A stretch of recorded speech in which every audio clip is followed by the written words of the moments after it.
Chapter 1. The Bronze That Breaks Worlds. They came like a storm with no name. A pressure in the void. A shift in the darkness. The hush that falls before the axe descends. No warning. No heraldry. Only the weight of inevitability moving through the stars. The Minotaurs do not arrive. They intrude, like a memory of violence returning to a world that had almost forgotten what fear tasted like. Their hulls are slabs of bronze and black iron, old as old war, edged with the scars of extinguished rebellions. No sigils, no declarations, only that heavy, brutal metal, like the flayed armor of a mythic beast dredged from some primordial pit. They are not a chapter. They are not brothers. They are sanction. A verdict written in gene-forged flesh. A message from the High Lords that mercy has been abandoned and diplomacy has failed. When the Minotaurs deploy, the Imperium is no longer negotiating. It is ending something. Completely. Irrevocably. And the galaxy knows it. Every warlord, every heretic, every defiant Astra Militarum commander hears their name and feels the faint, cold pressure of doom grip the spine. Because the Minotaurs are not sent to win. They are sent when winning is no longer enough. They strike mid-breath, mid-thought, mid-prayer. Drop pods fall like bronze meteors, their descent silent until the final moment. When atmosphere erupts in sheets of flame and the world below hears its last warning in the thunder of burning sky. When the pods open, they do so with the sound of bones breaking. The Minotaurs emerge in motion, always mid-stride, always advancing, their heavy plates scraping the air like iron dragging across a tomb floor. Their armor is not clean. It is not polished. It is worn, brutally functional, dented by centuries of sanctioned slaughter. The bronze has darkened with age, with heat, with dried blood ground into the ceramite until color itself became a memory. They move like machines built for killing, not with grace, not with elegance, but with that terrible, unstoppable momentum only something born for the breach can muster. You do not see finesse. You do not see art. You see the void's answer to defiance. Their reputation begins long before this age, before Gilliman's return, before the galaxy tore open and bled. Old records whisper of them as a loyalist execution cast, a war host whose loyalty is not to the Codex Astartes, nor any ancient oaths of brotherhood, but directly to the High Lords of Terra themselves. Not even the Inquisition carries them on a leash. They do not answer to chapter councils. They do not bow to conclaves. They have no alliances, because the Minotaurs were made to break those alliances. They are the force you send when another chapter must bend or break. Astartes designed to fight Astartes. Siege breakers crafted to unmake those who bear the Emperor's gene within their veins. They are the counterblade, the sanctioned traitor killers, and no one knows who forged them. Some say they were a forgotten first founding project, a space marine strain built for the Palace Coup wars of the Unification era. Others whisper of gene seeds steeped in custodian oversight, Astartes reforged with impossible precision, engineered not for brotherhood but obedience. And then there is the darkest whisper, that they were never meant to survive, only to serve. When the Minotaurs make planetfall, the battlefield shifts around them, not by tactics, not by strategy, by fear. Raptors lose their rhythm. Iron warriors break formation. Even the Adeptus Astartes, those stoic sons of the Emperor, feel that ancient, primal message seeping through the cracks of their gene-forged stoicism. This is what the Imperium sends to kill its own. There is no spectacle in their violence, no ritual cruelty, no theatrical brutality like the Night Lords or the Butcher's nails. The Minotaurs do not fight to be seen. Their violence is functional, industrial, almost quiet, like butchers who have performed the same motion thousands of times. The motion of erasure. Their Captain General stands at their head, Asterian Moloch, a figure carved from bronze and wrath, a war god sculpted into ceramite. Where he walks, the battle bends, not by charisma, not by the voice of a hero, but by the weight of inevitability. His shield, the Tarsus, is an executioner's wall, a mobile breach, a ram of ceramite that crushes bone and warplate alike. His spear, the Black Spear, is a relic older than many chapters, humming with a violence so controlled it feels like a held breath. Moloch does not roar. He does not bellow litanies. His silence is heavier than war cries.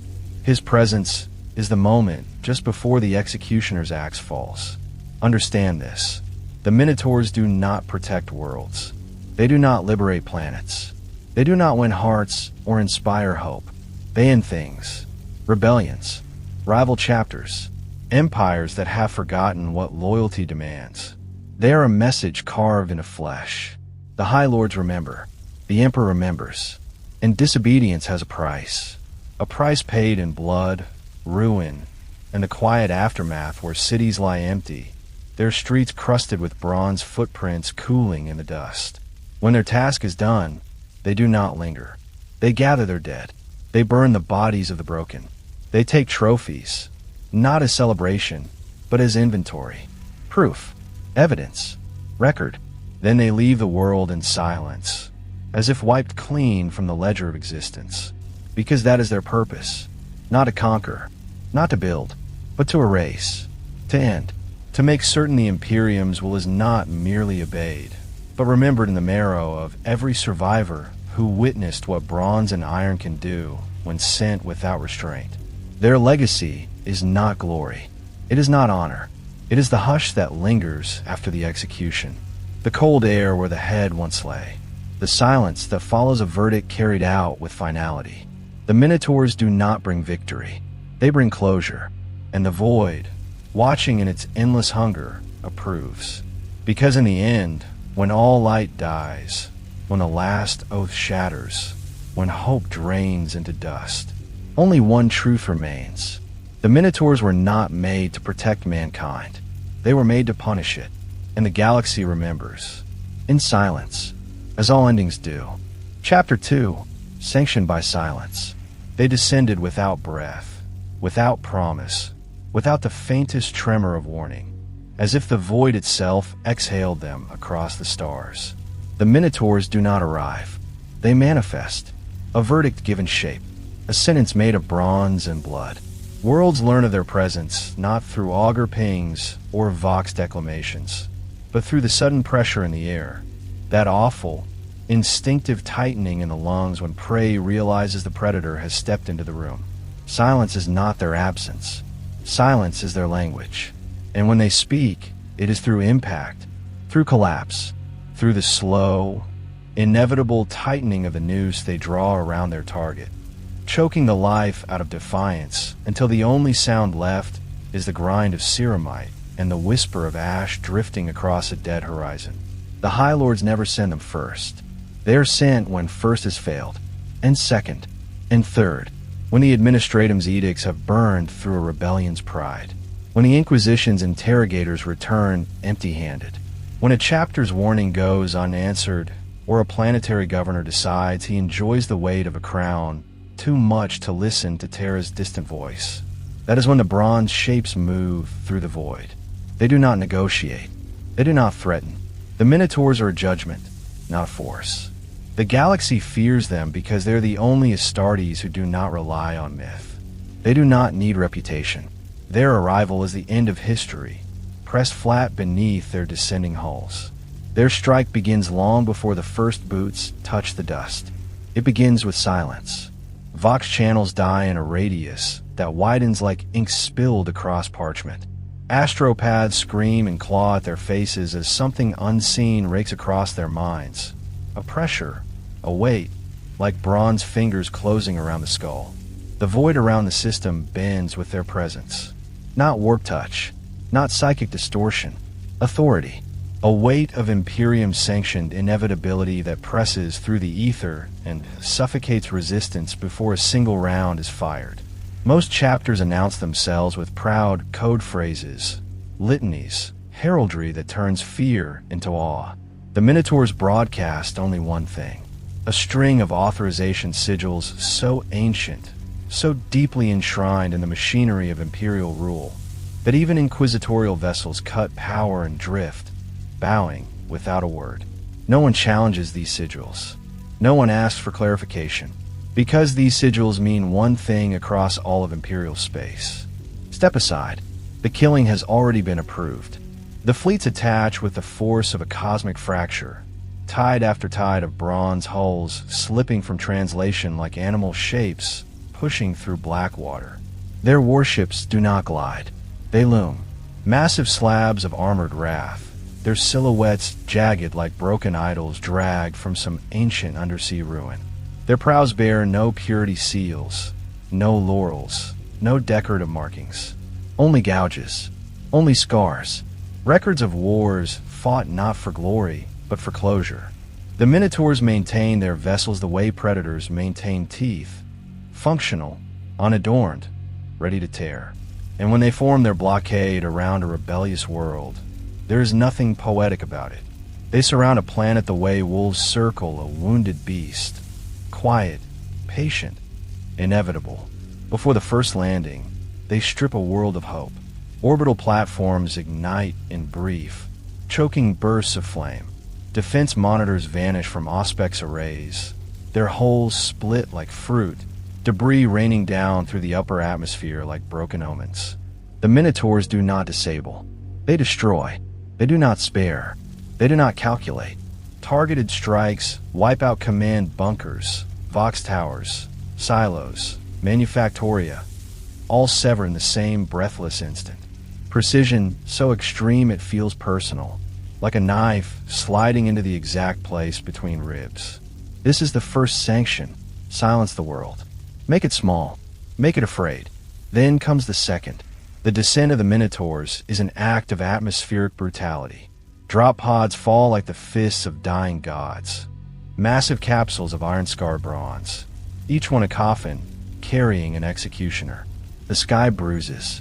The wind chokes. Shock waves roll across the landscape, flattening everything fragile, everything human. And from the molten edges of the pods step the warriors of Minas. They do not roar. They do not chant. They advance with the inexorable weight of a verdict given flesh. Their armor is thick, reinforced, brutal, crafted not for honored duels or parade grounds, but for the relentless crush of close-quarter purging. Bronze plate layered like ancient lamellar, black edging scorched with plasma scars. Deep dents mark where croc rounds detonated against their chests. Jagged furrows mark where blade and claw attempted, and failed, to crack the armor. Nothing is repaired for appearance. Everything is maintained for function. Because these warriors do not exist to impress. They exist to uncity cities, to unmake armies, to turn rebellion into a rumor whispered only by the dead. Their arrival is always the same rhythm, the slow, methodical push of inevitability.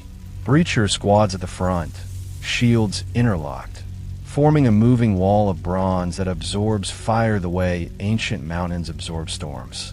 Behind them, the heavy support cadres march with deliberate menace, bolters roaring in controlled volleys, cutting down defenders like scythes pushing through brittle crops.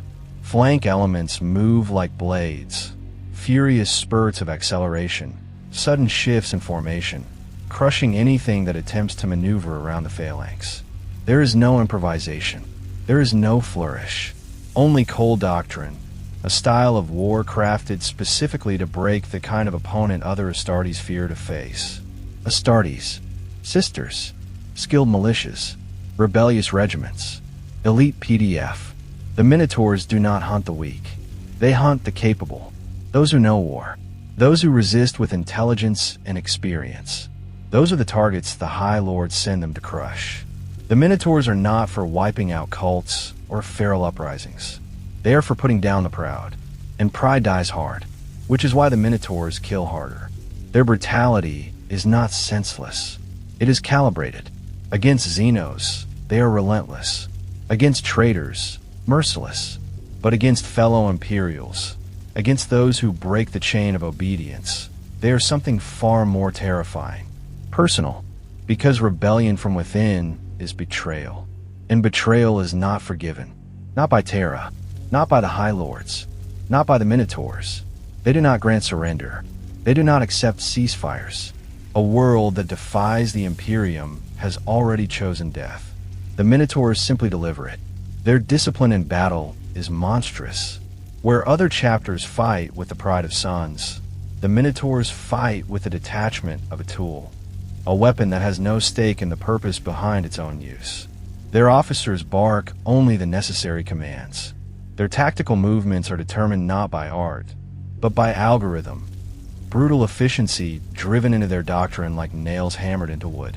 If armor must be broken, they smash through it. If fortifications must be taken, they breach them head-on. If defenders dig in, the Minotaurs bury them where they stand. They do not flank unless it enhances annihilation. They do not hold ground unless it restricts escape. Everything is directed toward one outcome: the total extinguishing of resistance. Not victory, extinguishing. The difference is the difference between war and erasure. When they fight other Astartes, and they have, their brutality ascends to a mythic height. Shield walls crash into ceramite plate with the force of continental drift. Thunderhammers strike like collapsing vaults. Breacher formations grind through corridors thick with smoke and shattered armor, each step pressing the enemy backward like a vice crushing bone. The Minotaurs do not duel. They overwhelm. They do not counter. They smother. They do not honor the warrior. They crush him beneath the combined weight of doctrine, discipline, and that suffocating silence that follows their every movement. Chapter after chapter has felt this silence. Some never recovered. Some never reformed. Some ceased to exist entirely. Not because the Minotaurs killed them to the last, but because the shame of defeat carried its own extinction. And somewhere deep in the cold heart of Terra's bureaucratic labyrinth, that extinction was recorded as compliance achieved, sanction complete. When the Minotaurs purge a command bunker, the kill is mechanical. A breach charge like a sun reborn in confined space. The thunder of shields slamming into collapsing metal, bronze shapes entering through smoke, firing in calm, lethal bursts. Commanders die standing, choking on orders that will never be heard. Adjutants fall with data slates still glowing in their hands. There is no pause, no interrogation, only the blunt end of judgment. If a general begs, he dies. If a commissar recites litanies, he dies. Faith does not sway the Minotaurs. Rank does not shield against them. Valor does not earn mercy. The only currency that matters is obedience, and disobedience has only one payment. When the world breaks, when its walls collapse, its armies shatter, its rulers lie lifeless, the Minotaurs perform the final act of their sanction. They remove themselves, quietly, efficiently, with the same silence they arrived in. They do not install governors. They do not reconstruct. They do not advise or fortify. Rebuilding is not their duty. Governance is not their purpose. They are a weapon, not a legacy. They leave behind only ruin, and the lesson carved into the ruins. Defiance is not a privilege. It is a death sentence. And in that silence, the Imperium breathes again. Not in peace. Never in peace. In obedience. And that is enough for the High Lords. For they know, across the cold gulf of stars, in the bronze-lit holds of a fleet no one dares to track, the Minotaurs wait, silent, patient, ready, not guardians, not protectors, just the executioner's shadow, stretched long across the worlds of man, waiting for the next sanction name, waiting for the next verdict to fall, waiting for the next silence to begin. Chapter 3, The Bronze Host Unbound. They gather in the dark like a storm without thunder, a mass of bronze silhouettes suspended in the cavernous decks of their strike vessels, each one motionless, each one carved from the same brutal certainty. Astartes stand tall, the Minotaurs stand heavy.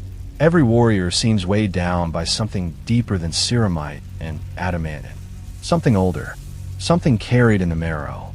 Their presence does not fill the air, it crushes it.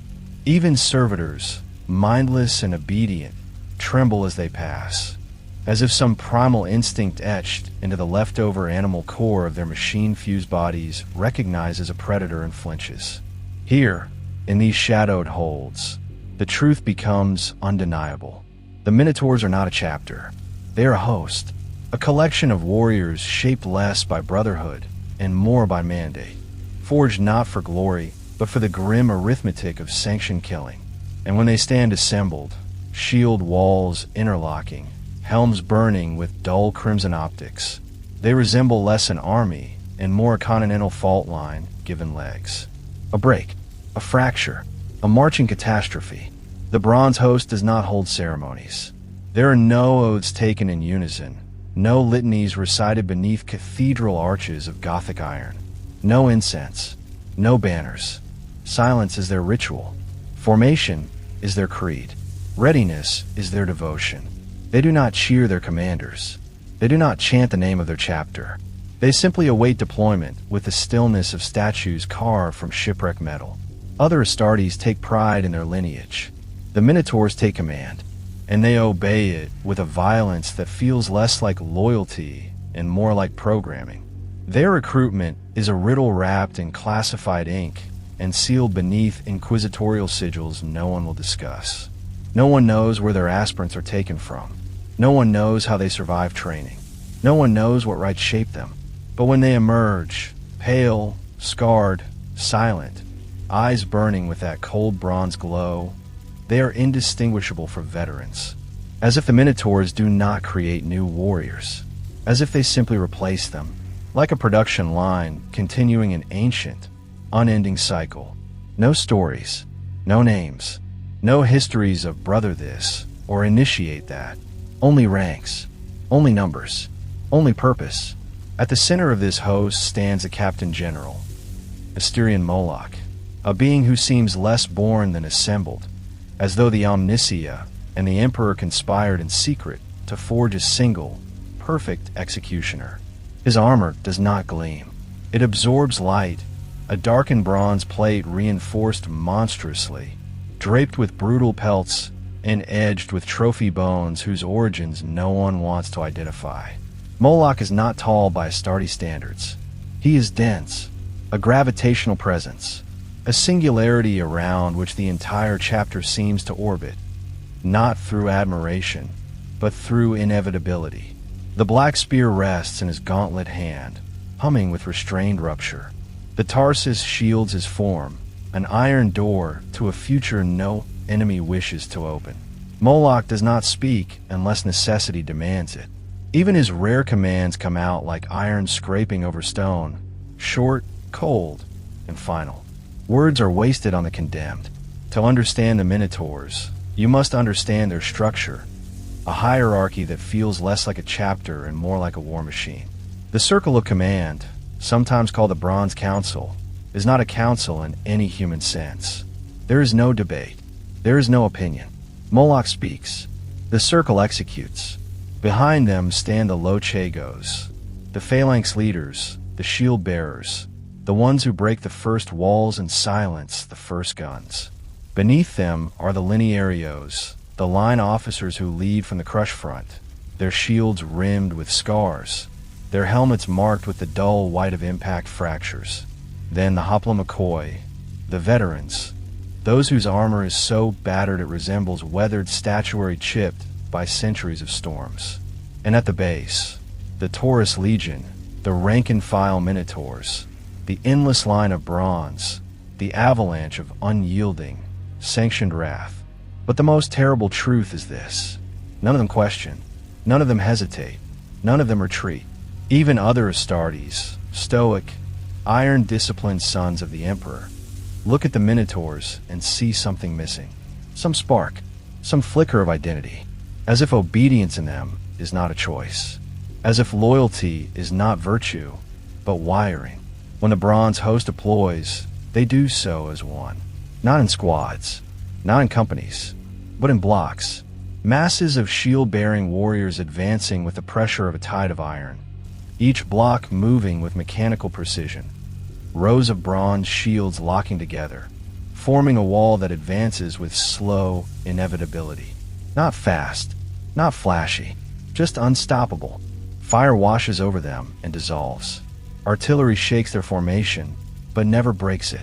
Tank rounds detonate against their fronts, showering them in jagged debris. but they press forward with the patience of something built to withstand centuries. The Minotaurs do not fight to win ground. They fight to erase what stands on it. Their advance is a process. First the shields, then the blades, then the collapse. Every battle becomes a reenactment of the same myth. The bull-headed titan forcing its way into the labyrinth, crushing the walls as it walks, hunting the heart hidden within. Where blood angels dance in red fury, where white scars carve with wind and speed, where ultramarines orchestrate war with perfect form. The Minotaurs push until the world breaks before them. Push until the enemy loses not ground, but hope. Push until the last bunker falls silent beneath the weight of bronze. Their weaponry reflects their purpose. Brutal, heavy, blunt.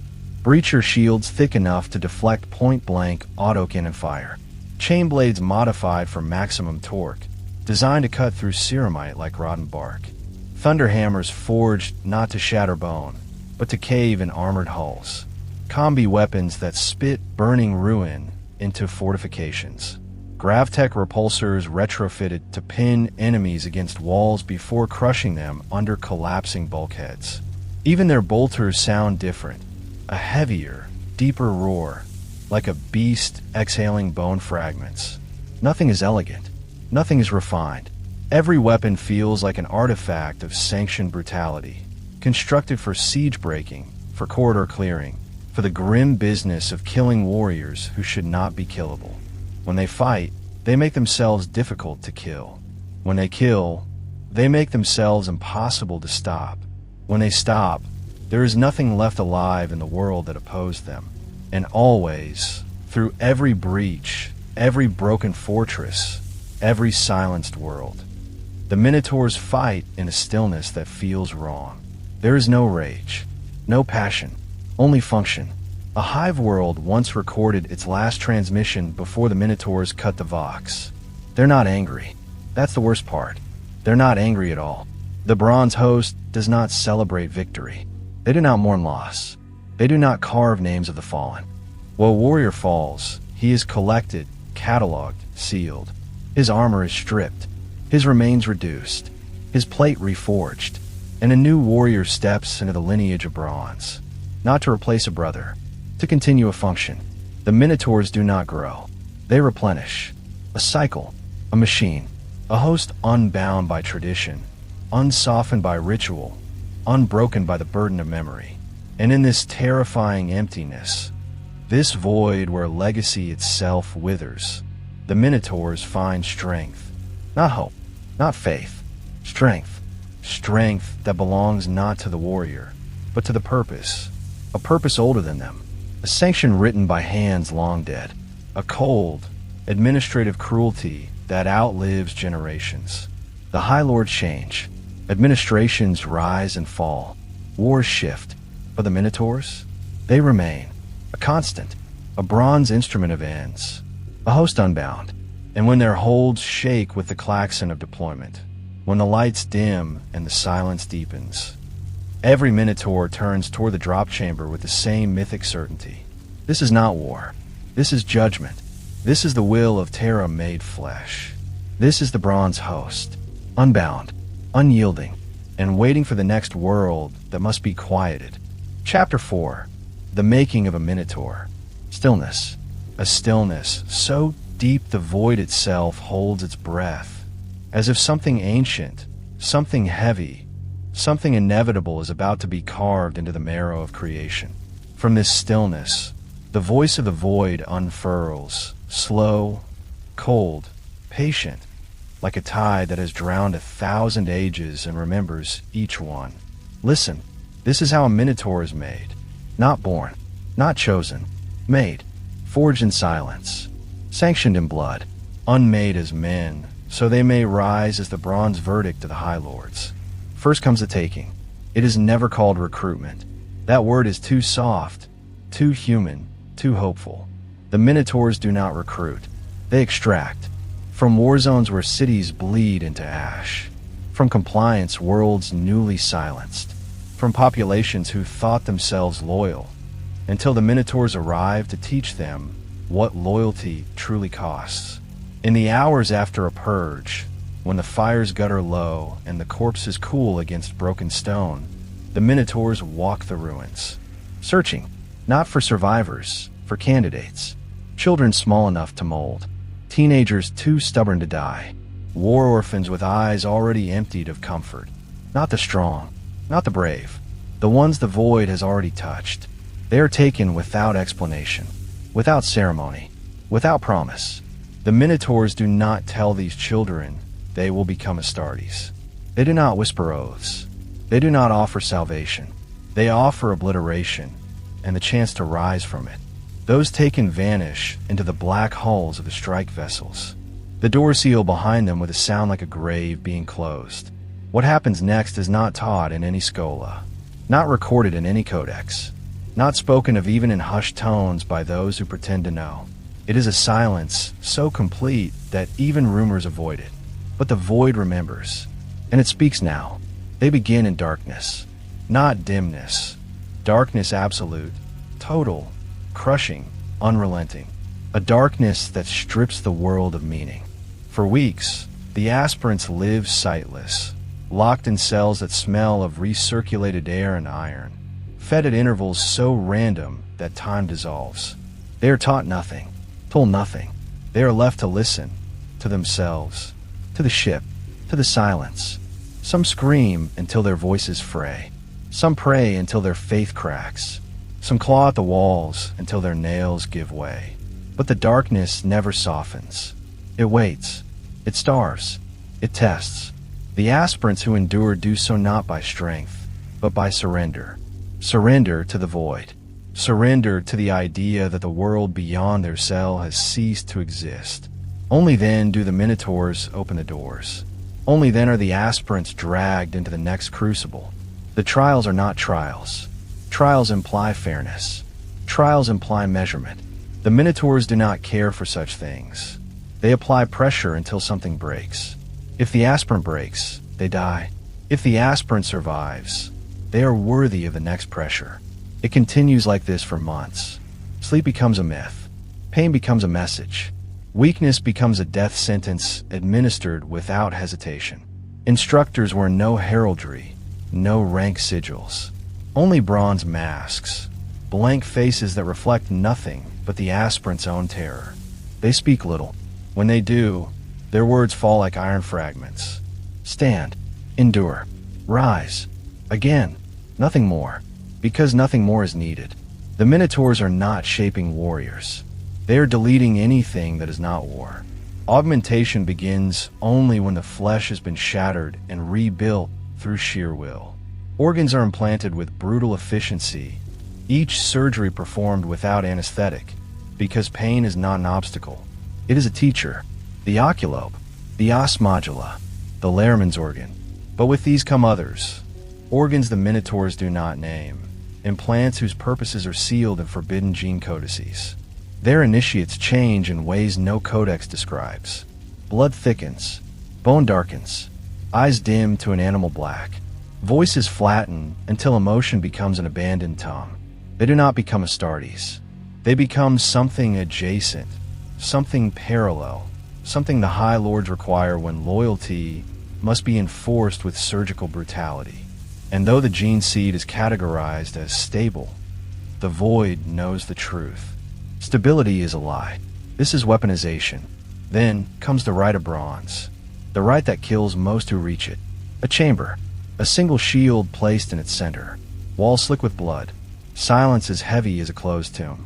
Each aspirant enters alone, and emerges only if they can lift the shield. Not physically, that is easy. The weight they must bear is older, deeper, etched into the metal by centuries of sanctioned slaughter.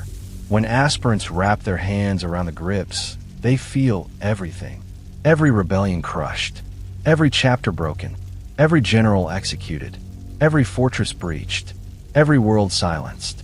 The shield carries a history of obedience through annihilation, and it whispers. Whispers of weight, of duty, of violence sanctioned by the highest authority humanity recognizes. Most drop it, most fall screaming. Most break under the echoes of judgment left in the bronze. Those who do not break are Minotaurs, whether they wish to be or not. Their armor is fitted not as a gift, but as an inheritance. The ceramite is thick, uncompromising, forged for close assault and the crushing of fortified choke points. Each plate is marked by the impact scars of previous wars. Nothing is polished. Nothing is repaired beyond function. Minotaur armor carries its past like a tombstone. The initiates feel its weight and understand. This is not their armor. They are wearing a legacy of sanctioned execution, and soon, their own scars will be added to it. Training never ends. It only shifts. Now they learn the phalanx, the wall, the advance. The philosophy is simple. Stand, press, break, repeat. Others call it rigid. Others call it archaic. Others call it suicidal. The Minotaurs call it doctrine. For in their philosophy, the warrior is not the weapon. The formation is the weapon. A single Minotaur is formidable. A wall of Minotaurs is extinction. Their assault drills carve grooves into starship decks. Their shield impacts crack reinforced adamantium. Their joint charges collapse armored redoubts that other chapters would besiege for weeks. They learn the breach the way priests learn prayer, not as technique, but as sacred inevitability. By the time the training ends, if it ever ends, the initiates no longer resemble the children taken from fire-scorched ruins. They speak rarely. They think silently. They obey without pause. Their humanity is not suppressed. It is irrelevant. They have become what the High Lords require. A verdict, a punishment, a message written in bronze. And when deployment comes, when the klaxons pulse and the warship groans, every Minotaur stands in the drop pods with the same stillness as the statues that guard ancient tombs. No fear, no anticipation, only readiness. For the making of a Minotaur is not a journey. It is an erasure, a slow, crushing subtraction until only the sanction remains. And so the void concludes this carving, its voice fading into cold quiet. This is how the Imperium makes a weapon not meant to inspire, not meant to lead, not meant to hope, but meant to end. Worlds tremble at their arrival. Armies break at their advance. Histories die beneath their shields. And the silence that follows them, that silence is the only proof they were ever there at all. The making of a Minotaur is not a tale of creation. It is a prophecy of erasure. And the void, ancient and patient, remembers everyone. Chapter 5. The Bull and the Labyrinth. They moved through the world like a tide that forgot mercy. Slow, immense, inevitable. Not as conquerors, not as liberators. They moved as an answering force to a summons carved in law and signed in shadow. Terra's sanction made flesh. The Minotaurs are a single thing in many bodies. A pattern, a pressure, a law that advances until the labyrinth cracks. The labyrinth is always older than the anger that enters it. Cities build around it. Governments sketch defenses into its maps. Priests pin hope to its center. The labyrinth is politics and industry and stubborn pride wrapped into alleys and fortresses and command towers. It is where men hide reason and make bargains with fear. The Minotaurs do not enter a labyrinth to solve it. They enter to unmake it. They are the bull born of bronze, not of myth. A living, iron verdict with lungs and fists and the patience of tectonic plates. When the bull walks, stone gives way. When it charges, the world remembers that architecture is not a god. Their campaigns are not campaigns. They are rituals of collapse. The first step is always the breach, both literal and doctrinal. The Minotaurs do not probe flanks for weakness. They find a point and make it irrelevant. They batter the door until the door becomes the room. They steam the lock until the lock is molten memory. Their ordnance is tailored to the job. Breaching charges that sing like small suns, warheads that unfold into iron flowers and consume the mortar that binds a wall together. This is not finesse. It is an engineering of failure. They design conditions under which resistance ceases to be meaningful. Inside the labyrinth, corridors become confession aisles. Officers who were once tidy in their protocol now choke on the smoke and the metallic tang filling their lungs. Signals die. Plans collapse. The map becomes ash in the wind, unreadable and useless. Every Minotaur knows the choreography of the collapse. Shield teams move like mobile walls, a rolling cliff swallowing rooms. Breacher cadres force entry with ritualistic timing. The shield crush, the hammer blow, the blade's arc that leaves no neat wound to tend. Support squads follow with controlled fires, cutting corridors off like cauterized veins. It is not enough to kill those who stand in the way. You must make it so others do not stand again. They excel where the maze shelters the proud. A conflicted planet rarely loses because its defenders are less brave. It loses because they are leaders who do not know what it means to kneel. They keep resources intact. They keep morale sustained. They keep institutions running. The Minotaurs smash those institutions with operating system precision. They do not simply cut supply lines. They carve them into patterns that cannot be repaired without outside memory. They take records and burn them to metallic slates that scatter like dead leaves. They dismantle manufactoria, not for plunder, but to erase capacity. They do not want rebellion to return. They want the machinery of rebellion erased from the world's anatomy. This is why their tactics feel sacramental. Each destroyed archive is an offering. Each purified data crypt is a burnt altar. This is war recast as ritual, an administrative liturgy that concludes with silence. Inside the labyrinth, war becomes a study in human failure. Commanders who have believed in lines and reserves find those lines evaporating beneath the pressure of Minotaur steel. Tacticians who once counted on depth now discover their rear is an empty grave. Even the best trained companies find their doctrine inadequate because doctrine assumes negotiation and time, two things the Minotaurs never grant. The Minotaurs are not cruel for cruelty's sake. Their cruelty is economy. They balance destruction and resource until the price of resistance outweighs the hope of victory. It is a mathematics the High Lords approve. The fewer survivors with the memory of rebellion, the lower the chance of future rebellion. It is cold math dressed in bronze. And so the Minotaurs move through the maze with a surgeon's hand and a butcher's will. They fight other Astartes as if the very idea of fraternities was an impediment to justice. When the labyrinth is defended by brothers in ceramite, the Minotaurs do not engage in honors. They execute. Their breach teams are practiced in the brutal art of anti-Astartes suppression, methods that make use of obstacles only another space marine could defend. Choke points, recursion corridors, gravity wells. They have studied every conceivable way an Astartes might hold a line, and they have built counters for each, brutal and simple. A broken wall becomes a gauntlet of ricocheting shrapnel. A courtyard becomes a funnel of converging fire. A tower becomes an island to be toppled with tethered bombardments. When two chapters clash, the world forgets whether it is sacred law or civil war. Only the echo remains, metal on metal, the smell of ozone and the small metallic snap of ceramite failing at the seam. The Minotaurs fight like a verdict being executed. Fast where it must be fast, slow where it must be slow, inevitable where no method of avoidance survives. There is a cruelty in their mercy, if mercy can be called such. They take those who would have led tomorrow's ruin and hand them what passes for a dignified end. Officers are given the chance to die in the line of battle. Regimental standards may be found and burned in a public display that looks like ritual cleansing. This aesthetic of choice is a tool. It preserves the illusion of order, even as the Minotaurs unmake the world.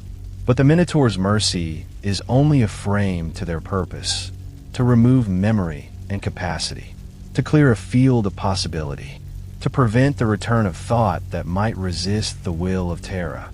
And yet, for all the planning and the ruthlessness, there's always a moment in every labyrinth where the Minotaurs meet something different, an old thing, a living pattern older than any sanction. It may be a citadel whose stones remember the names of wars before the Emperor. It may be a population that learned to suffer without breaking, whose silence is not fear, but the residue of long endurance.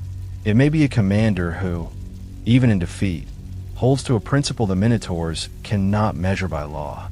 When the Minotaurs encounter these things, the battle changes from method to myth. They adapt, not with improvisation, but with the same slow, inevitable logic that propels tectonic plates. They become patient. They become artists of attrition. They squeeze the fissures in hope until the last spark dies. And sometimes, in those fissures, they discover an unexpected result. The survivors left in the ruins keep more than grief. They keep story. They keep the germ of memory. This is an error the Minotaurs aim to punish with thoroughness. The labyrinth falls not because it is weak, but because it cannot sustain the weight of enforced oblivion.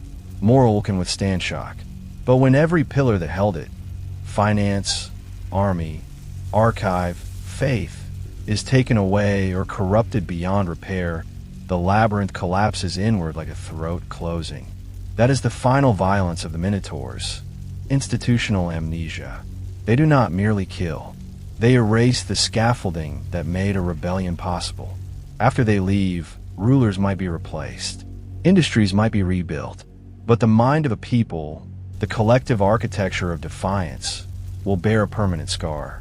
This is why, across sectors, their arrival is told as myth. Not as heroism, but as a moral lesson, an administration's fable that says, "Do not make us cross the threshold." When the work is done, the Minotaurs do not stand triumphant on the ruins. They do not raise banners or claim victory in psalms. They withdraw with the same slow grace with which they arrived. Corpses are inventoried. Trophies are catalogued. Records of compliance are sent through channels older than many governors. Their withdrawal is not a retreat. It is a ledger being closed, and the labyrinth is left hollowed, not simply in walls, but in memory. Long after the bronze columns have faded from orbit and the last freight lines have been rerouted, the people who lived under that judgment tell the same quiet story in the nights when lamps burn low. A beast entered their city and took not treasures, but its future. It ate what made them resistors. It left only obedience, like a wound that never fully heals. So the labyrinth stands no more, or it stands in a new, lesser way, shorn of the capacity to make war against what rules it. The Minotaurs move to the next maze. Terra grinds onward. The High Lord sign their approvals. Sanctions are given, and the bronze host answers once more. This is their craft. This is their law. They are not monsters in the old sense. They are instruments. But instruments can become inevitabilities. When the bull walks and the labyrinth dies, history notes the hand that ordered it. It records a sanction. It files a report. But the silence left in the wake writes its own history. It speaks in empty marketplaces and in the names that vanish from the ledgers. It hums in the auction halls where children who had no future now trade in what used to be memory. And beneath all of it, the quiet knowledge that the next labyrinth may be yours. That knowledge is the Minotaur's softest weapon, a memory of silence that never leaves the bone. When the record is closed, when the files are burned, when the bronze fleet slips back into dark water, only one thing remains. The labyrinth has been made impossible again, and silence sits heavy in the streets, patient as stone, eternal as the void. The world remembers. In silence. Chapter 6. The Bronze Wardens of Terra. Silence settles before their arrival. A silence thick as old dust, old blood, old verdicts forgotten by living minds but remembered perfectly by the void. For the Minotaurs are not the Emperor's chosen. They are not the sons of any pre-march. They are not brothers in the long chain of Astartes' lineage. They are the High Lord's answer to disobedience. The Bronze Wardens of Terra's will. A chapter sculpted not from honor, but from necessity and from fear. No one speaks their name in the Senatorium Imperialis without lowering their voice. Even the Inquisition, bold in its righteousness, angles phrases carefully when referencing them, like someone describing a knife that belongs to someone else. For the Minotaurs are not wielded. They are deployed, and once deployed, they do not stop. This is the truth buried beneath administrations and centuries. The High Lords cannot enforce loyalty through diplomacy. They cannot govern the far reaches with distance and prayer. They cannot police the fractured violent sprawl of their own Astartes. So they made a remedy, a chapter not bound to the Codex, not bound to diplomacy or fraternal respect, not bound to guilt or tradition or the memory of old pacts. A force unshaped by the honor systems that chain lesser sons of the Emperor. The Minotaurs are bound to one thing: Terra, not metaphorically, literally, administratively, legally, genetically. They do not answer to generals or inquisitors unless the Senatorum has carved its signature into the order. If a Puritan inquisitor issues a demand, and Terra has not signed, the Minotaurs will not come. If a fellow chapter begs for reinforcement, and Terra has not signed, the Minotaurs remain still. Silence is their waiting place. Silence is their leash. Silence is the breath held by a galaxy that fears what it means when the leash loosens. Their genetic origins are a sealed vault. Most chapters trace their bloodlines proudly to the Primarchs, a sacred chain. The Minotaurs have no chain, only whispered theories grafted onto rumor, spoken behind closed doors. Some say they are an experimental strain, a fusion of Astartes biology and custodian oversight. Others whisper they descend from ancient Terran kill lots, prototypes from the Unification Wars, built to enforce compliance on humanity's first rebel kings. But the darkest theory is the simplest.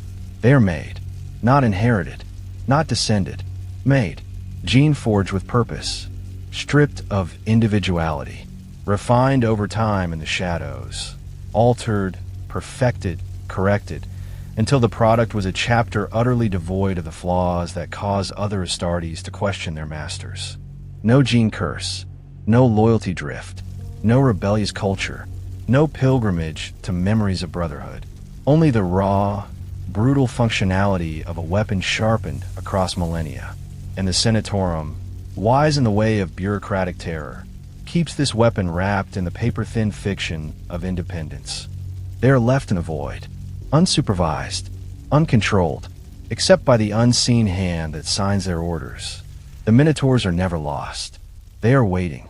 When the High Lords require them, the summons arrives not with ceremony, but with numbers, coordinates, timestamps, designation, rapid compliance detachment. Nothing more. The Minotaurs do not question. They do not debate. They do not ask why the target is a renegade chapter, or a rebellious governor, or a fortress world whose records show no recent crimes. They only see the seal. They only obey the seal. For the Minotaurs are not loyal to the Imperium. They are loyal to what rules the Imperium. There is a difference, and that difference is why all who understand them fear them. Their fleet moves through the void with a predatory stillness. No vox beacon, no broadcast of intention, no proud banners declaring lineage. Only pale bronze shapes gliding through the blackness, shepherded by a silence older than their hulls. Their flagship, Daedalus Crata, a relic of shipwright arts forgotten by present-day Mechanicus, is a floating labyrinth of metal and purpose, a machine dedicated to sanction. It carries no chapels, no galleries of relics, no meditation sanctums adorned with the bones of saints. Its corridors feel sterile, oppressive, as if the air itself carries a verdict. This is Terra's hidden cathedral, not to faith, but to obedience. And its choir does not sing. It marches. When the Minotaurs strike a world, they do so with the authority of ancient law. Writs signed in ink the color of dry blood. Edicts sealed with archaic sigils rarely invoked in the current age. Such orders circumvent normal chains of command. Sector lords flinch, but obey. Segmentum overseers bow their heads and step aside. Inquisitors narrow their eyes, but understand the cost of defiance. For to interfere with a Minotaur sanction is to challenge Terra's judgment itself. Even chapter masters grow cold when they hear the words. The Minotaurs have been deployed. Because the Minotaurs do not assist. They do not coordinate. They replace. If a Loyalist chapter's performance displeases the Senatorum, the Minotaurs arrive and assume command. If a governor pleads that his world is stable, the Minotaurs land in his capital and replace his voice with silence. If an inquisitor insists on authority, the Minotaurs stand unmoved and wait for Terra to confirm his rank. Until then, he is a bystander, or an obstacle, or prey. The Minotaurs do not acknowledge hierarchy. They acknowledge authorship. If Terra did not write the command, it is not law. This is why the galaxy whispers about them. They are proof that the Imperium does not trust its own angels. Proof that loyalty is not assumed, it is enforced. Proof that the greatest danger to Imperial supremacy is not Xenos, nor heretic, nor demon, but the Astartes themselves.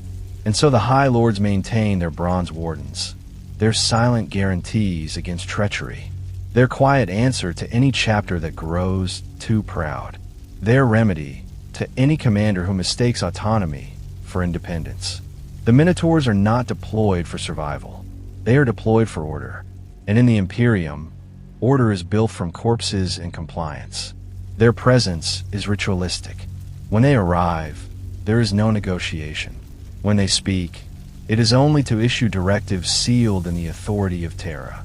When they fight, it is to eliminate, not pacify, not correct, eliminate. This is why the labyrinth falls. This is why rebellion fades. This is why chapters vanish quietly into the void, their banners never seen again. The Minotaurs do not bring destruction. They bring conclusion, a finality so absolute that history itself struggles to record the memory of those they erase. The High Lords do not thank them. Gratitude is for allies. The Minotaurs are not allies. They are a mechanism, a lever inside the machinery of empire, a blade kept hidden in a sheath lined with bureaucracy and fear. They are ignored until needed, feared when seen, forgotten when gone. This is their curse. This is their purpose, to be the shadow that enforces the shape of the Imperium, to be the bronze wall behind the throne, to be the beasts that walk the labyrinth with heads lowered and eyes darkened by purpose. They are not honored. They are not celebrated. They are necessary, and necessity does not require praise. Necessity requires silence. When their work is done, when the last edict has been fulfilled, when the world lies quiet again, the Minotaurs do not stand in triumph. They leave like a judgment passed, a sentence carried out, a chapter closed, a silence restored. Because the Minotaurs do not serve glory, they serve Terra, and Terra serves survival. A survival that demands obedience, a survival that demands instruments. And in the far darkness of the void, where even stars fear to shine too brightly, the Minotaurs wait. Heavy, patient, eternal. The bronze wardens of a throne carved in death and necessity. And the silence that follows them is the silence that keeps an empire from falling apart. Chapter 7. The Red War of Badab. It began as all doomed things begin, not with fire, but with pride. A proud chapter, a proud tyrant, a proud sector carved into comfort. Badab believed itself strong enough to defy the distant throne. The Imperium watched, measured, waited, let the fire crackle. But when the flames reached too high, when astral claws bled loyal sons, when whole systems bent knee to Huron's hunger, when the Badab sector forgot the shape of obedience, Terra wrote a name, a single name, and the void answered. The Minotaurs came, not as allies, not as reinforcements, not as brothers. They came as a verdict. Their arrival was a silence felt before it was seen. No diplomatic hail, no identification cipher, no declaration of allegiance. Only the sudden, crushing pressure of bronze hulls slipping out of the dark, heavy as falling continents, cold as a final breath. The first Imperial fleets had come to negotiate, to restrain, to reason. They approached with caution, doctrine, respect for the old codes. The Minotaurs approached Badab the way a predator approaches a wounded animal that has forgotten it is prey. No hesitation, no warning, only the slow, inevitable closing of the jaws. Badab's defenders were Astartes, hardened, cunning, proud, not easily bowed, not easily broken. The astral claws commanded fortresses carved into rock and void, citadels ringed with guns, and fleets sharpened across decades of war. They expected formality. They expected siegecraft. They expected the careful respect owed to space marines by space marines. But the Minotaurs do not show respect. They show compliance, and they enforce it with bronze. The first engagement was not a battle.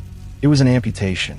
A Mantis warrior's frigate, the kind that danced through asteroid fields with hawk-like grace, vanished beneath volleys of Minotaur fire, so heavy it tore the ship apart molecule by molecule. No challenge was issued, no warning given, only ruin. For the Minotaurs do not believe in announcing judgment. Judgment simply arrives, and then everything breaks. The Badab defenders adapted, repositioning strike groups, redeploying boarding cadres, reshaping kill zones to bleed the invaders.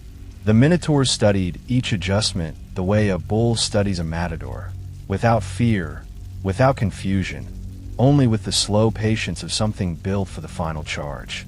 Then they struck again, not at the astral claws, not at the tyrant's bastion, not at the symbolic heart of rebellion. They struck at the foundations. Industrial moons turned to dust, dockyards rendered into scrap, supply lines annihilated with surgical brutality, refineries silenced in the space of a single watch cycle. The Minotaurs did not want to win the war. They wanted to end its future. In Badab, hope was not defeated. It was suffocated. When the bronze host made planetfall, the labyrinth of Badab Primaris trembled. They descended in waves, not swift, not elegant, but inevitable. Drop pods hit the surface like bronze meteors. The air screamed. The rock cracked. Structures buckled under the shock.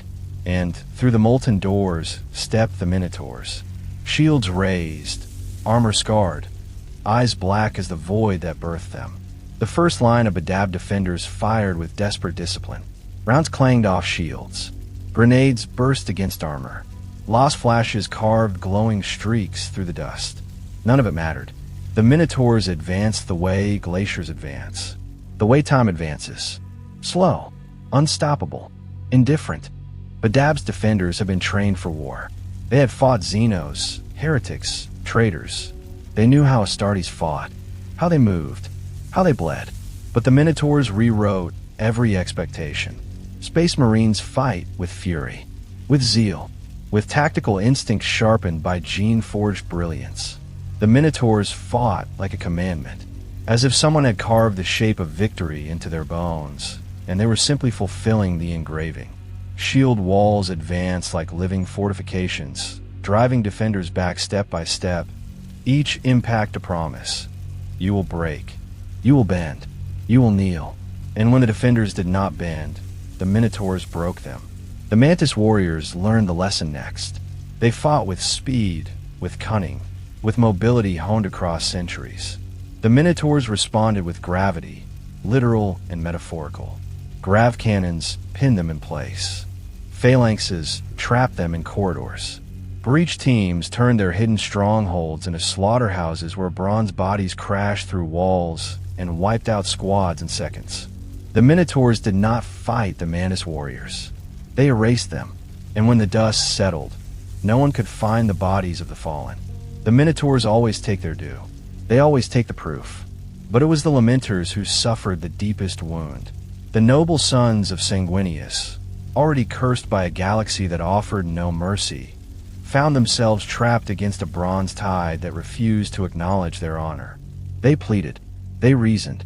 They fought with sorrow and fury intertwined. The Minotaurs did not answer. Not with words. Not with compassion. Only with the slow advance of shields and the brutal swing of thunderhammers that rang like execution bells across the ruins. When the Lamenters finally yielded, it was not defeat. It was exhaustion. The exhaustion of warriors who realized they were not fighting soldiers. They were fighting permission. Permission to kill them. Permission to destroy them. Permission signed by the hands of Terra itself. The Minotaurs were not enemies. They were administration. And above all of it, in the smoke-choked hallways, in the ruined bastions, in the tombs of shattered war machines, Asterian Moloch walked.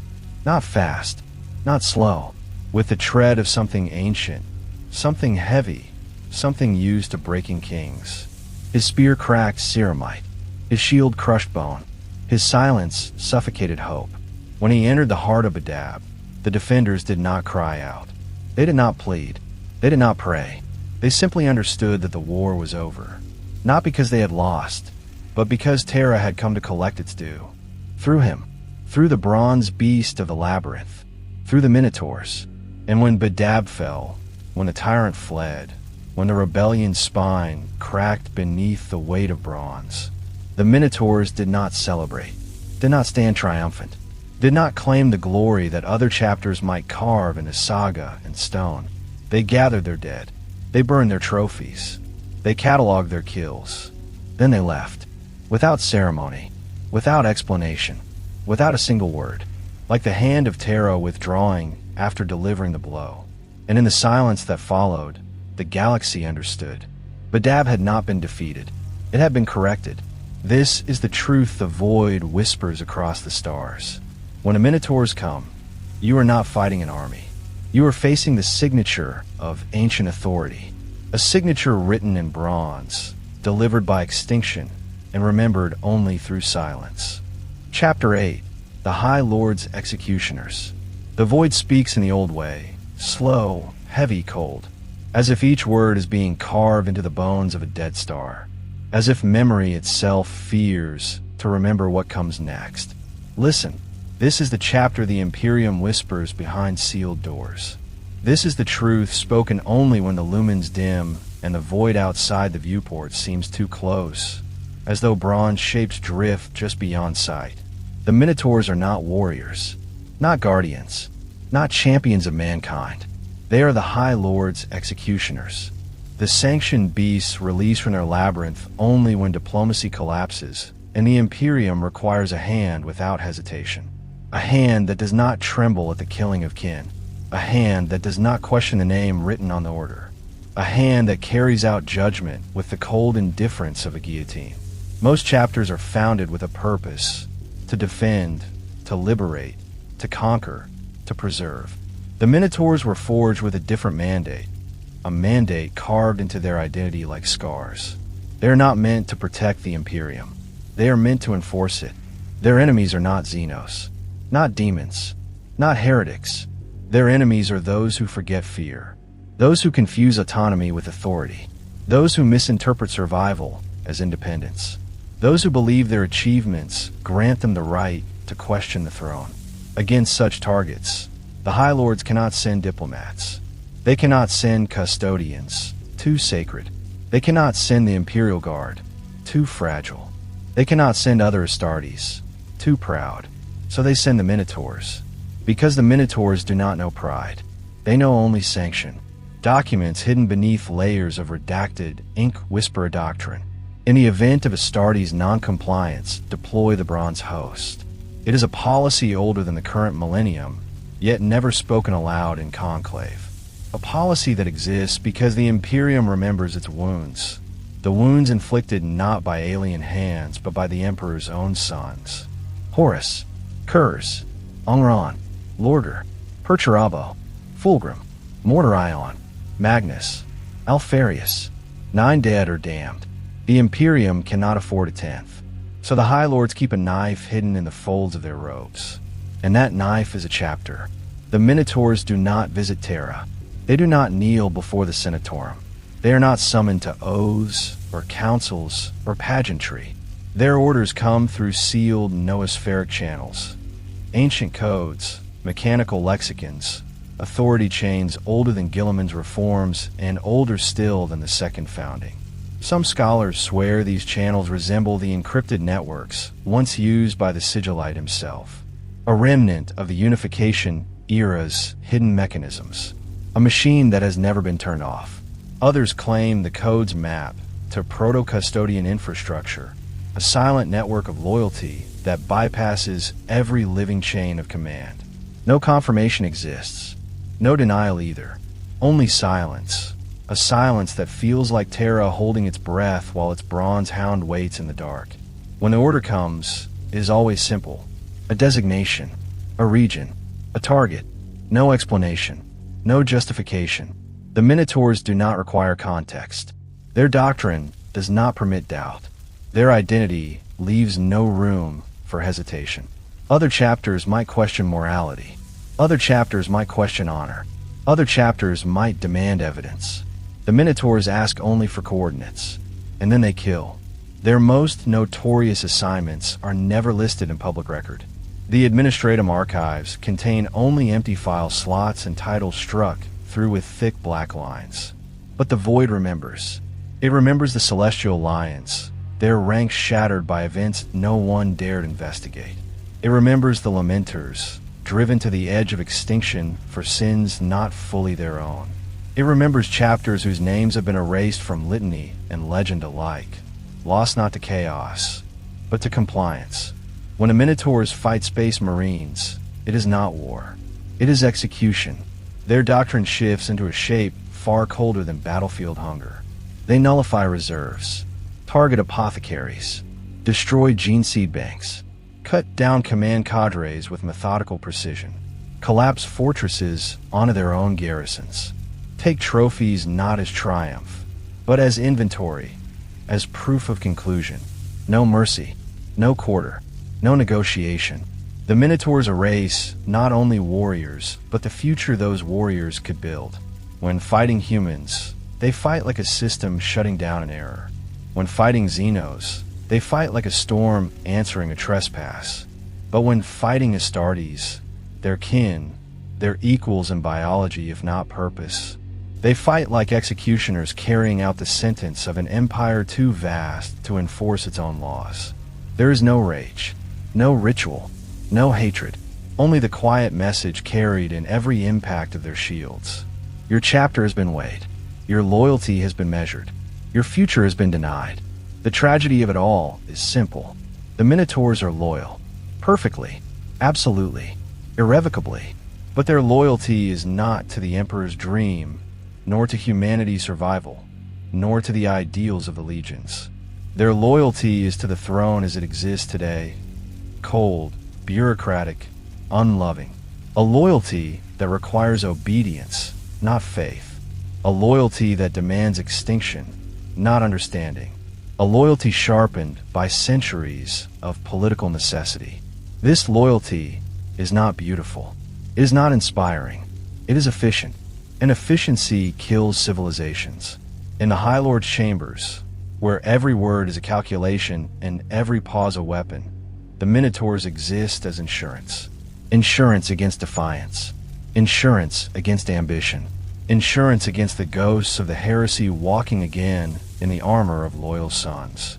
The Senatorum fears rebellion more than invasion, and so it keeps the Minotaurs in the void, silent, patient, eternal, waiting for the next chapter to forget its place, waiting for the next dynasty to stop listening, waiting for the next fortress world to declare itself untouchable.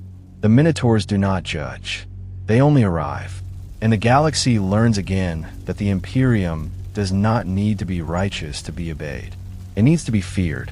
When the execution is complete, when the target is silent, when the order has been fulfilled, the Minotaurs do not linger. They depart with the same silence that heralded their coming. No sermons, no proclamations, no justification. Only the sound of armored boots fading into the cold corridors of the Daedalus Crata, and the whispered rumor left behind.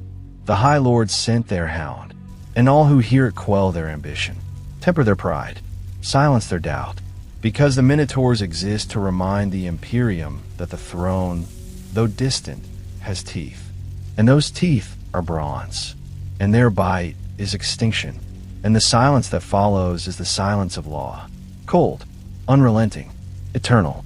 Chapter 9. The shadow of their gene seed. The void speaks again, lower, slower, as though even its ancient patience hesitates before touching this truth. For what follows is not merely history. It is an absence shaped like a question, a silence wrapped around a name no one will say, a shadow cast by genecraft too old, too precise, too deliberate to be accidental. The Minotaurs bear gene seed. All Astartes do, but theirs is different, not in mutation, not in flaw, not in curse, in intent. Their gene seed feels engineered for obedience, as if each organ were tuned not to enhance a warrior, but to shape a verdict. And the void remembers the places where their blood comes from, though the galaxy has forgotten or chosen not to know. Listen closely. This is the shadow beneath their bronze. The administratum records list their gene seed as uncertain, a bureaucratic euphemism for a truth too dangerous to document. A stamp that means, we know, but we will not say.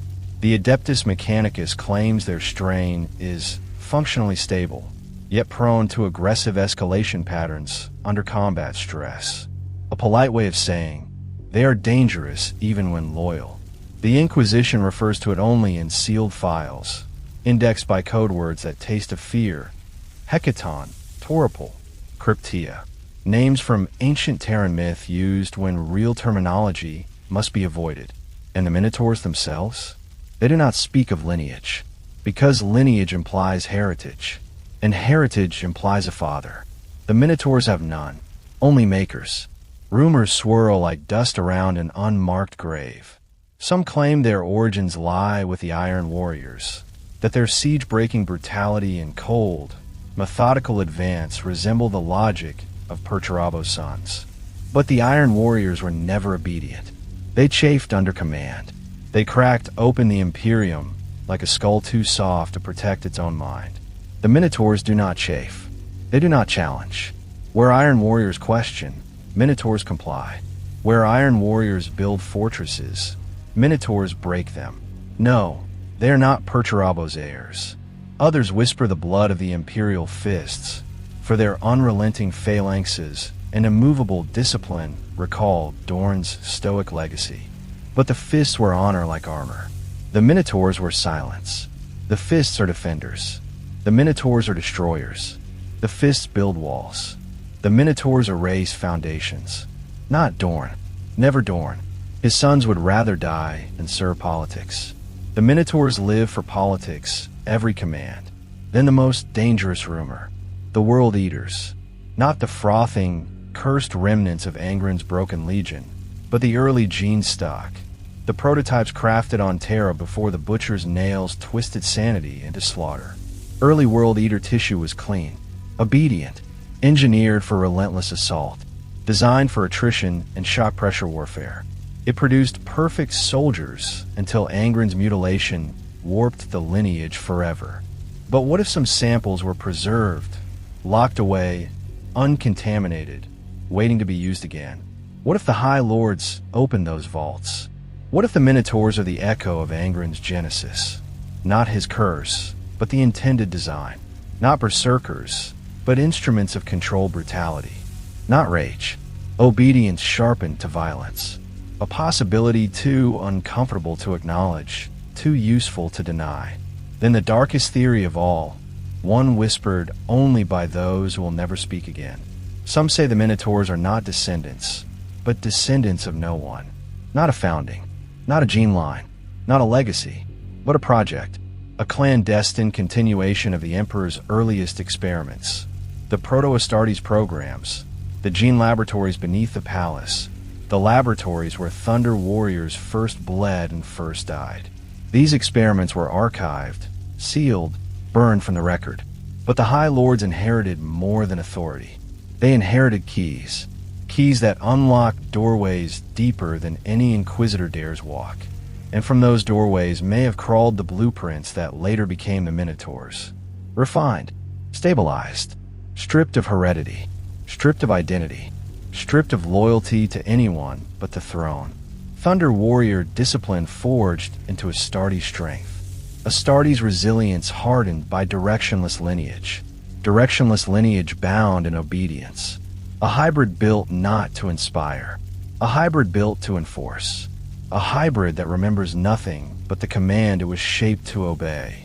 A hybrid called a chapter because any other name would terrify even the High Lords. But the Void knows the truth beneath all these theories. The Minotaur's gene seed serves purpose, not origin.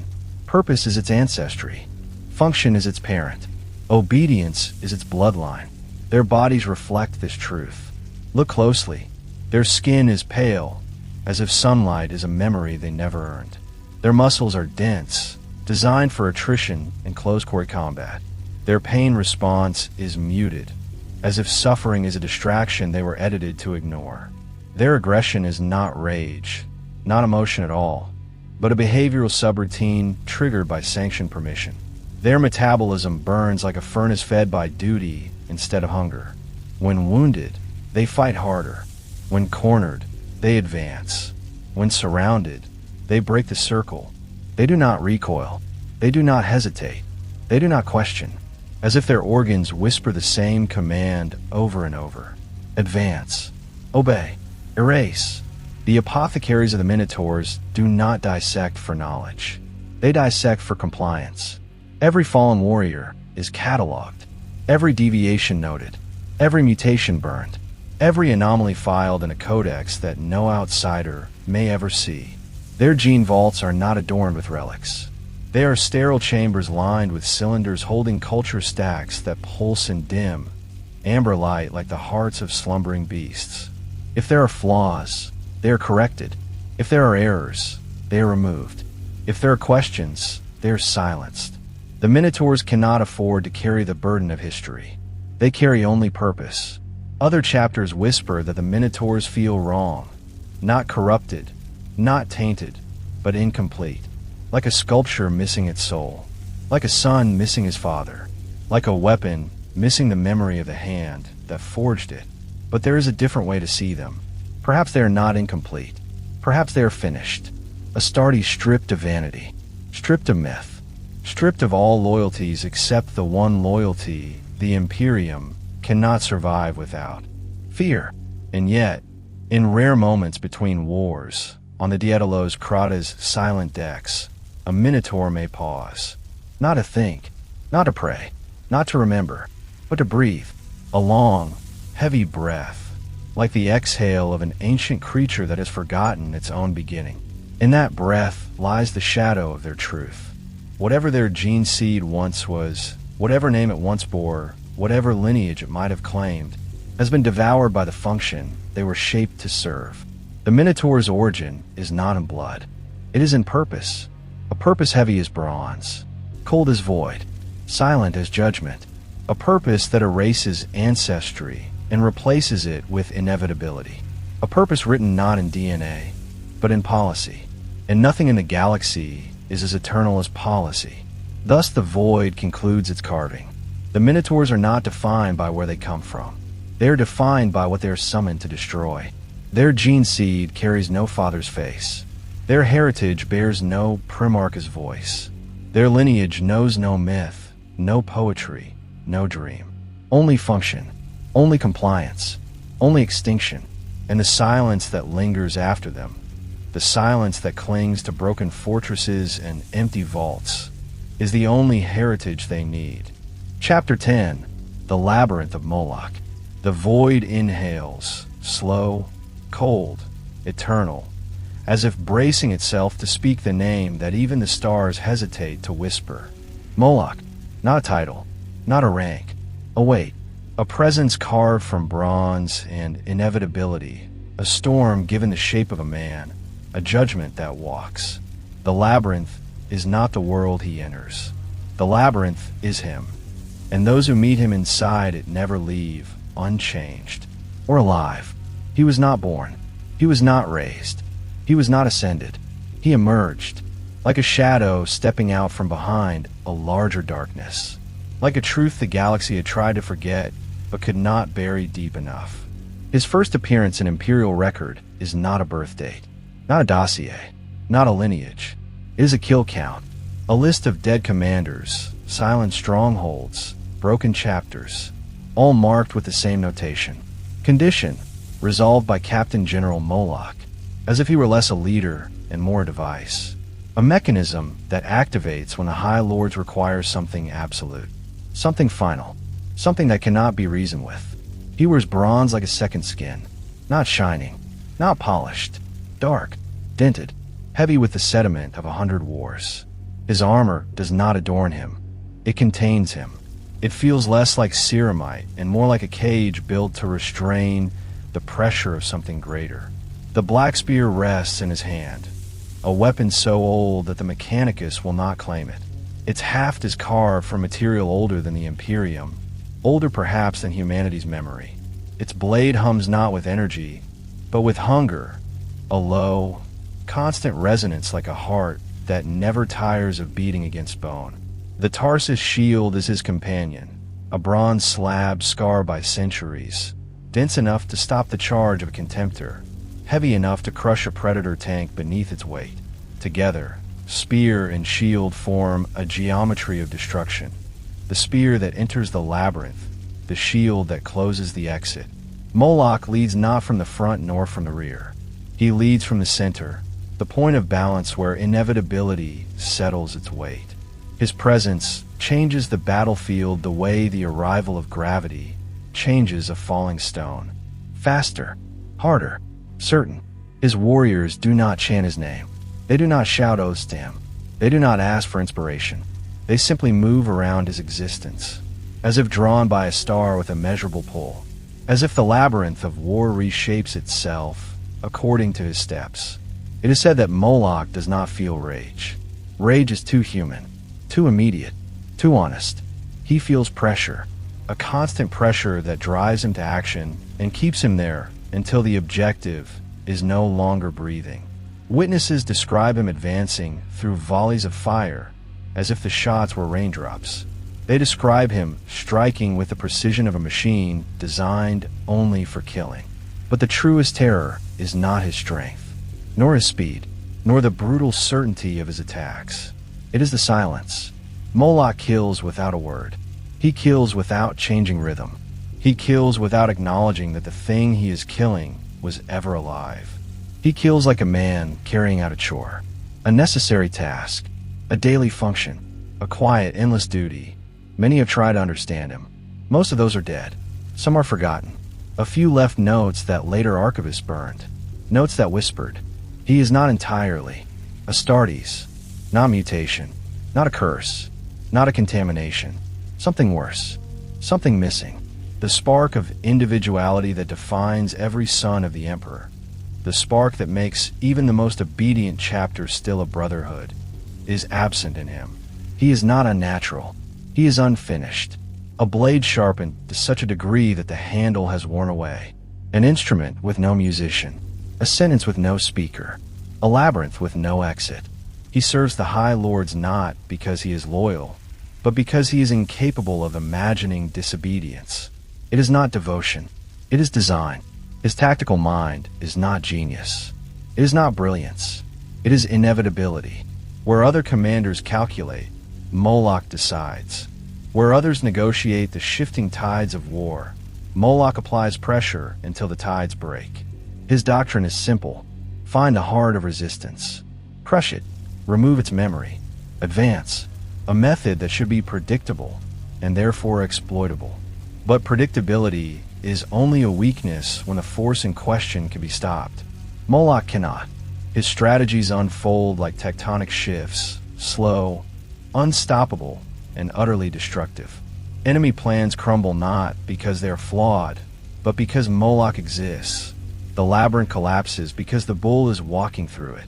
When he speaks, rare, brief, heavy, his voice sounds like metal dragged across stone. Not anger, not command. Wait, his words strike with the same force as a shield. Inside the bronze host, his presence is a doctrine. His silence is a law. His gaze is a verdict. He does not motivate. He does not encourage. He does not comfort. He expects. An expectation from Moloch is as crushing as gravity. Those who fail are not punished. They are simply removed. Quietly. Efficiently. Without ceremony. Failure does not exist in the bronze host. Those who fail simply cease to be of it. But there is one final truth. A truth that the void hesitates to speak, because even silence fears Moloch. For all his obedience, for all his purpose, for all the unflinching loyalty carved into his marrow, there is something inside him that does not belong to Terra. Something old, something scarred, something that remembers a labyrinth older than the Imperium. A place without light and without mercy. A place where minds are broken and remade. A place where names are taken and replaced with numbers. A place where warriors are forged not for glory, but for enforcement. Some say Moloch knows this place intimately. Some say he escaped it. Some say he never left. And the void, old and cold and patient, knows the truth. Moloch is not the center of the labyrinth. He is the labyrinth, a maze of obedience, a prison of purpose, a shape carved by ancient hands to serve ancient fears.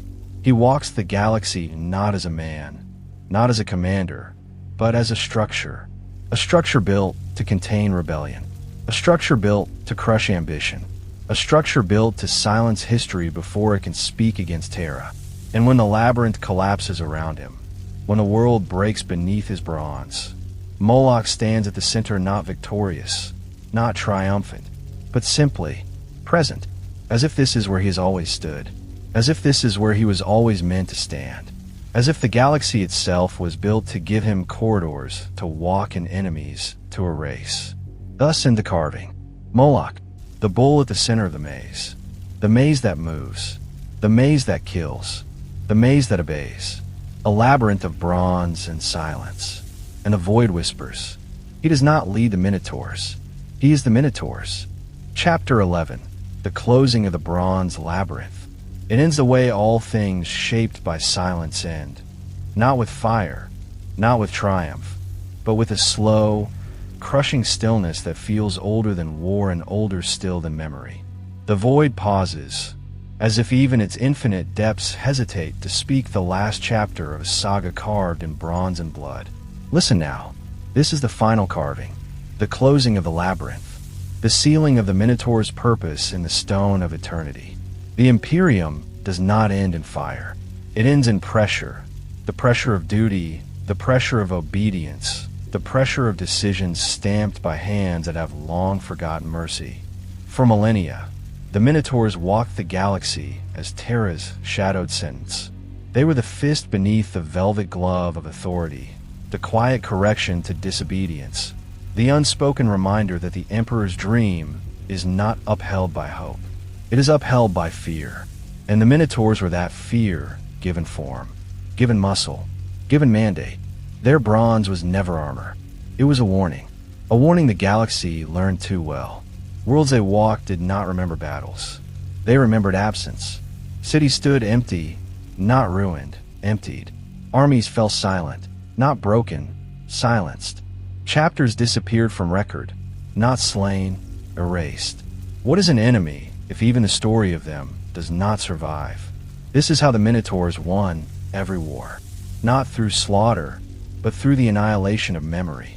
A death deeper than death. Across the cold expanse of millennia, the bronze host grew heavy with the weight of its sanctioned purpose. Not heavier in number, never that. Heavier in inevitability. The galaxy did not fear their strength. It feared their permission. For when the Minotaurs came, it meant the High Lords had chosen not to convince, not to negotiate, not to redeem, but to end. And so the rumor spread like frost on dead iron. Do not let Terra remember you. Because when Terra remembers, it remembers with bronze. But even a weapon forged by the throne must one day be returned to the darkness that birthed it. The Minotaurs were never meant to endure. They were a solution, not a legacy, a decree, not a dynasty. A chapter without history cannot have a future. Their silence sustained them. Their purpose refined them. But purpose is not eternal. It is a road that narrows as the miles fall away. And when the road ends, so does everything walking it. The end came not with rebellion, nor with treachery, nor with the fury of Xeno's hatred. It came with the slow collapse of the very thing they enforced. The chain of authority.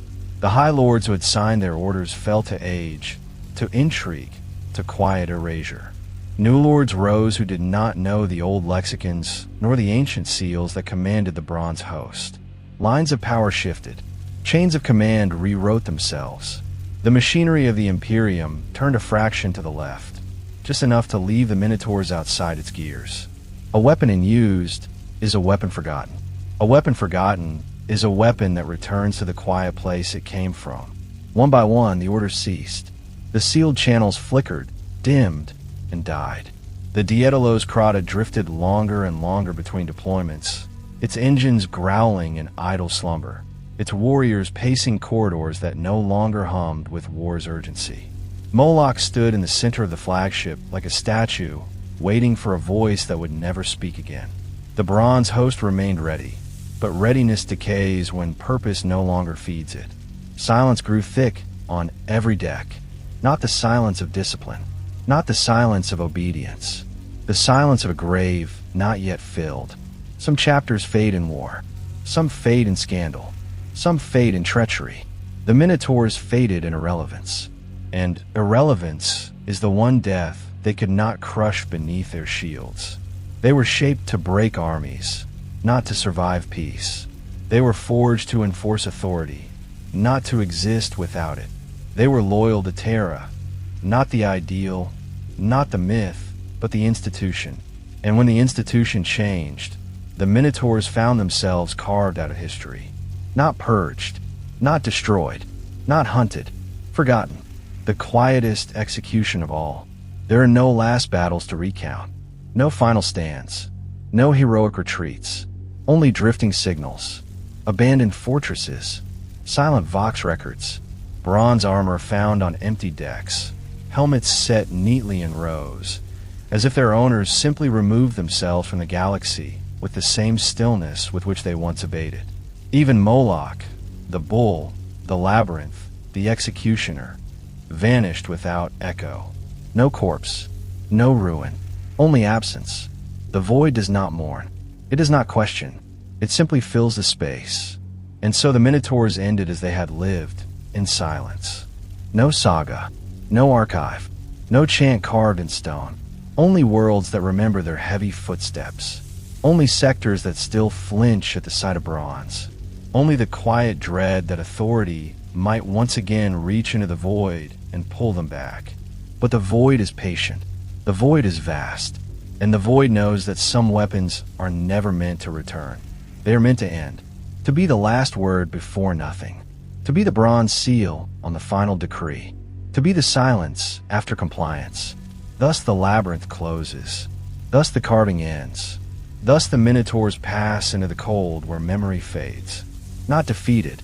Not destroyed. Completed. A task fulfilled. A sentence carried out. A chapter ended because its purpose ended. There is nothing left to add. Nothing left to fear. Nothing left to remember. Only the void's final whisper. The Minotaurs are gone.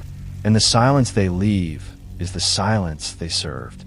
And when the void finishes speaking, it grows quiet again. Forever.